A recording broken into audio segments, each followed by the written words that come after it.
2 years ago. It started so simply. No thunder. No warning. Just an ordinary afternoon that looked like all the others. He was in the garage, sorting through a box of old electronics, tangled cables, cracked cases, a few half-dead chargers we never threw away. Then he called out, his voice casual, almost cheerful. "Hey, look what I found." In his hand was his old phone, the one he'd stopped using 2 years ago, after his upgrade. The screen was cracked at the corner, but it still turned on. I remember how easily he smiled when it lit up. He said he wanted to give it to our oldest, so she could watch videos, play her little dress-up games. I thought it was sweet. Thoughtful. We'd been trying to save money lately, and it made sense. I offered to reset it for him, just to wipe it clean. He nodded, already distracted, and went back to his box of wires. I sat on the couch, opened the settings, and scrolled down to factory reset. But something, I don't even know what, made me pause. A whisper in the back of my mind. Something cold and small that said, "Check before you erase." And that was how it began. Not with suspicion, not with a fight, but with a flicker of curiosity and a half-dead phone lighting up a decade of lies. The first message I saw wasn't shocking. Just a name I didn't recognize. A woman's name. I thought it might have been a coworker from Japan, maybe someone from the base. But then I opened the thread. There were hundreds of messages. Photos. Videos. Words that shouldn't have existed. At first, I didn't understand what I was seeing. It felt like my brain couldn't process it fast enough. He was saying things I had heard before, his phrases, his voice, the ones that once belonged to me. He called her baby. He called her my love. He told her she was the only one who really understood him. He sent her photos, videos, dirty jokes, TikToks, the kind that made my stomach twist and burn when I realized he had filmed them in our house. I scrolled faster. The messages blurred. My hands were shaking. He said he loved her. He said he wished it was her instead of me. He said he was going to leave me for her. And all I could think was, this can't be real. But it was. Every word, every emoji, every "good morning, beautiful." He told her everything he used to tell me. The same tone. The same tenderness. Like he had copied and pasted my marriage into someone else's phone. They argued once, I could see it in the messages. She said she didn't trust him. He begged her to take him back. Said he couldn't lose her. Said I didn't make him feel the way she did. And then, he told her he loved me, but there was just something about her. Those words cut deeper than any betrayal could. Because they meant he was comparing us. Measuring. Weighing. And I was losing. That night, 2 years ago, while I was calling him from across the ocean, while I was crying after my miscarriage, he was telling another woman he loved her. When he was stationed in Japan, I tried to be the perfect wife. I worked out every day. I planned little FaceTime dates. I flew out to see him, even though it cost more than we could afford. He'd always said, "I hate long distance. I need you close." So I tried to stay close, through texts, through calls, through love that reached across 12 time zones. I didn't know he had someone else. Someone from the States. Someone who filled the hours I wasn't there. While I was setting alarms to wake up at 3 a.m. just to talk to him before his shift, he was sending someone else selfies and voice notes. While I was holding back tears, telling him how much I missed him, he was sending another woman lines like, "You make me feel alive. I wish it was you instead of her." When his cousin died, I was there on the phone, holding him together as he broke down. And all the while, she existed somewhere in the background, taking pieces of him I didn't even know I could lose. I miscarried during that time. He cried with me, or at least I thought he did. He told me he felt broken too. But now I wonder, was he texting her that night? Was he telling her about how hard it's been just to draw her closer? I can't unsee it. I can't unknow it. All the moments I thought we shared, now I can't tell which ones were real and which ones were rehearsed lies. When I confronted him, I expected shame. Or maybe tears. But what I got was anger. He turned it around so fast I barely saw it coming. He said I had no right to look through his messages. He said it was 2 years ago, that it didn't matter anymore. He said I was digging up the past. He got defensive, cold, cruel. like I was the one who had done something wrong. I remember standing in the kitchen, my hands trembling so badly I had to hold onto the counter. I asked him, "Did you love her?" He didn't answer. He just looked away. And that silence, that pause said everything. Then he said, almost dismissively, it wasn't real. I just liked the attention. As if that made it better. As if 2 years of lies could be erased by one line. He said he felt guilty, but he liked the attention too much to stop. That he needed it. Needed it. Like love was a drug, and I wasn't enough of a high anymore. I couldn't sleep that night. I lay there, staring at the ceiling, replaying every word I had read, every moment we had lived. He fell asleep beside me. He actually slept. Snored softly, like nothing had changed. I wanted to shake him awake.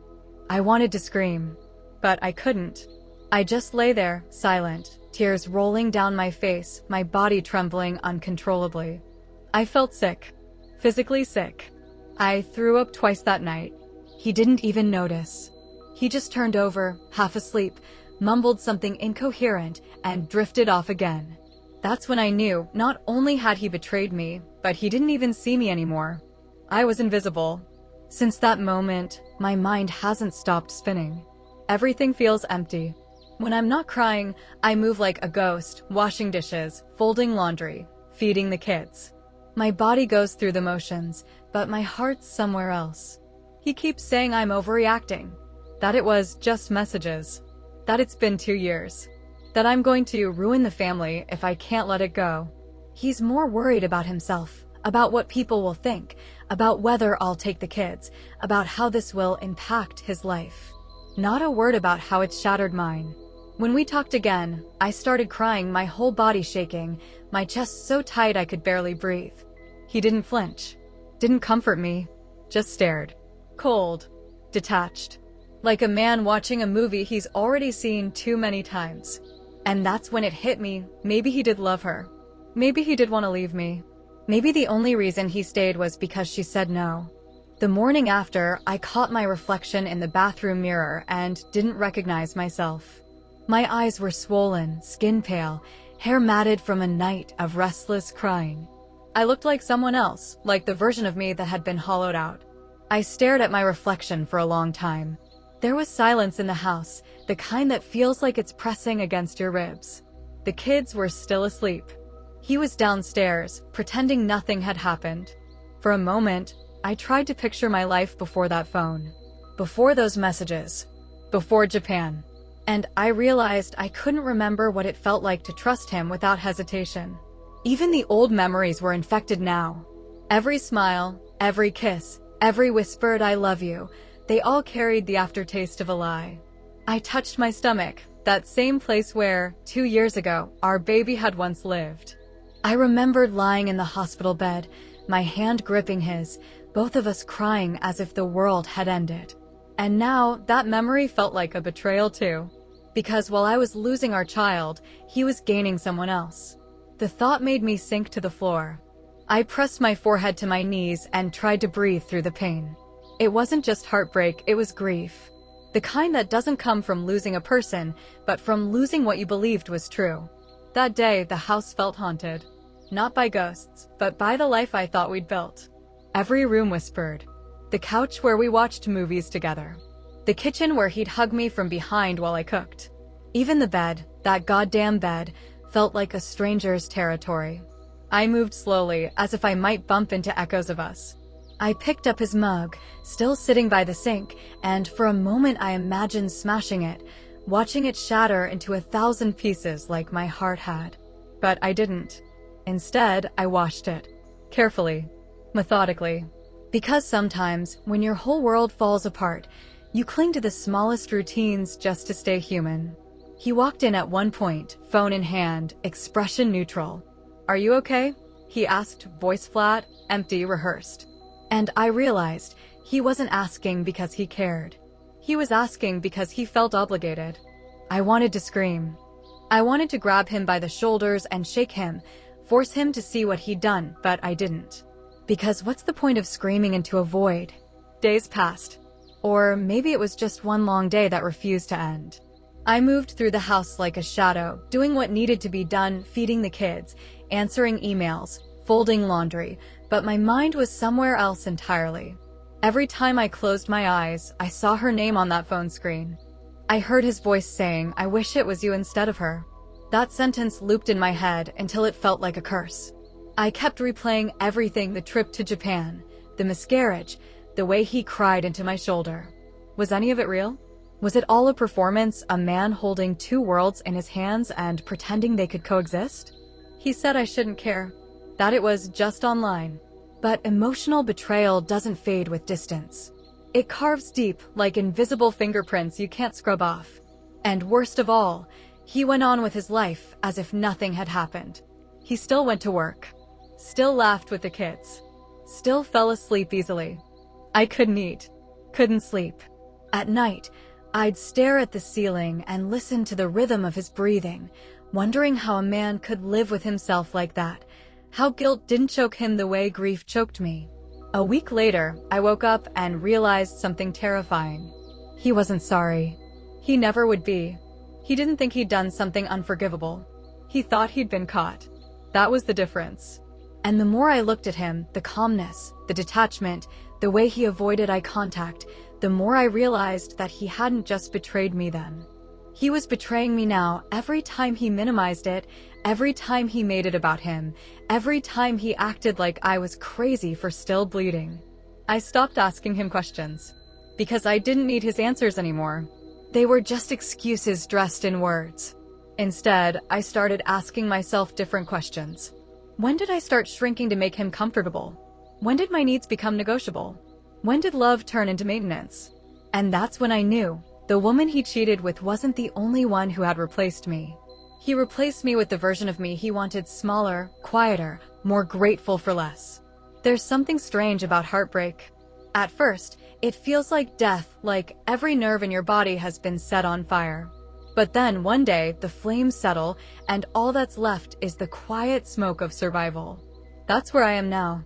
The pain is still there, constant, dull, humming beneath my ribs, but it's different. It's cleaner. It's no longer chaos. It's clarity. I started taking walks in the morning, before anyone woke up. At first, it was just to get out of the house, to breathe air that wasn't filled with memories. But somewhere along those walks, I started to feel awake. The air was sharp, the sky a pale blue, and for a few moments, I wasn't the woman who'd been betrayed. I was just me. I realized how much I had given, how much I had carried, and how little I had received in return. And instead of anger, I felt something else rising: self-recognition. I had been strong through deployments, through loss, through distance. I had built a family, held us together when he was gone. And yet, he made me believe I was replaceable. But I'm not. And deep down, I think he knows that too. Yesterday, he asked if I wanted to go to dinner to talk. Part of me wanted to refuse, but another part wanted to see if he'd look me in the eye. At the restaurant, he was polite. Too polite. He talked about work, about how stressful things had been. He asked about the kids. And then, halfway through his drink, he looked at me and said, "You haven't forgiven me yet, have you?" I almost laughed. Forgiveness? You don't forgive someone for burning down your house while you were still inside it. I told him the truth. I'm not sure there's anything left to forgive. He stared at me confused. But I meant it. Because forgiveness isn't for people who don't care they've hurt you, it's for those who do. That night, I stood outside under the stars. It was quiet. He was inside, watching TV.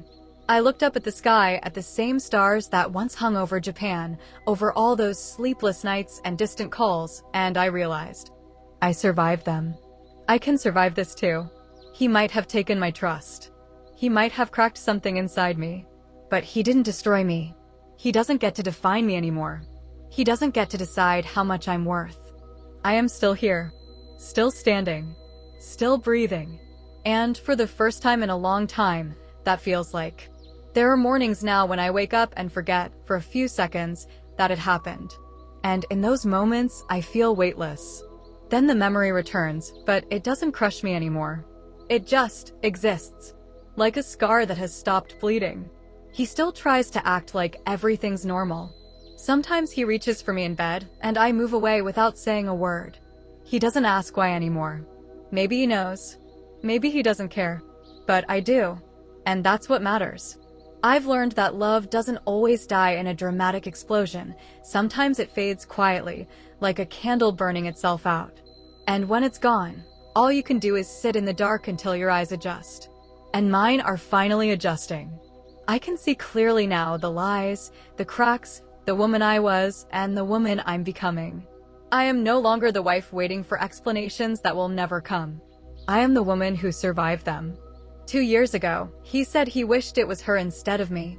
But here's the truth he'll never understand. She was a fantasy. I was the reality that built his life. The meals, the laughter, the children, the comfort, all of it was me. And someday, when her shine fades, when the thrill of attention dies, he'll remember what it felt like to have someone who stood by him even when the world fell apart. By then, it will be too late. Because I'm not waiting anymore.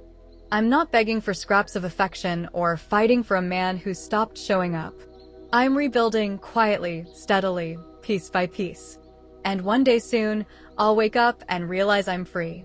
Free from the lies. Free from the waiting. Free from the version of love that demanded my silence. He may have broken my heart, but he also broke the illusion that I needed him to feel whole. And that, in its own cruel way, was a kind of liberation.